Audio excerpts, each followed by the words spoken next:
Hello, সবাই কেমন আছেন?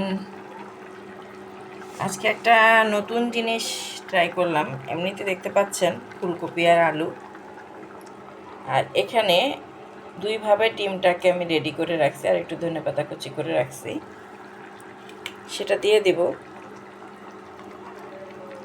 এটা হচ্ছে ডিমের কুসুমটা, সেটা আমি একভাবে পুডিংয়ের মতো করে রান্না করছি। এখানে আছে কাঁচা পেঁয়াজ, কাঁচা রসুন আর হচ্ছে কাঁচা মরিচ, ডিমের কুসুম। আর ডিমের যে সাদা অংশটা, সেটাকে আবার আমি অন্যভাবে রান্না করে নিছি আগে, সেটাও একটা পুডিংয়ের মতো করে। তারপরে আলু আর এখানে কিছু মশলা আমি আলাদা করে, এই ডিমের সাদা অংশের পুডিংয়ে আমি আলাদা করে শুকনা কিছু ড্রাই মশলা বানিয়ে নিছি।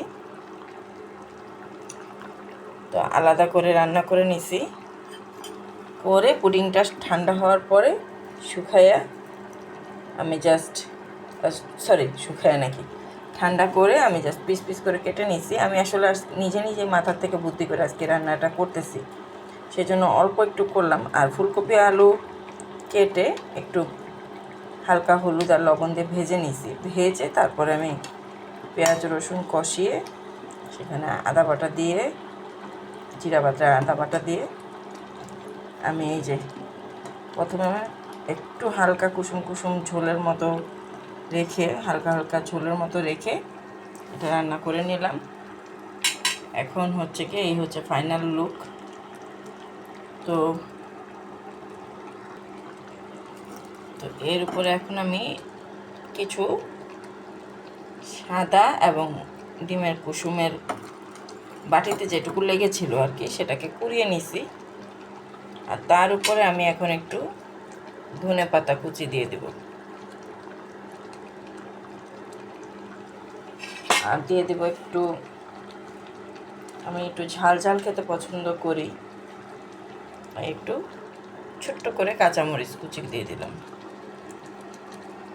তো এখন এটা আজকে আমি নিজে নিজে আইডিয়া করে এটা বানাইলাম। ছবি আপলোড দেব, ভিডিওটাও দেব, কিন্তু আমি এটা কখনোই টেস্ট আগে করি না। কোনো কিছু নতুন তৈরি করলে সর্বদাই কখনোই আমি টেস্ট করি না, অন্যকে খাওয়াই।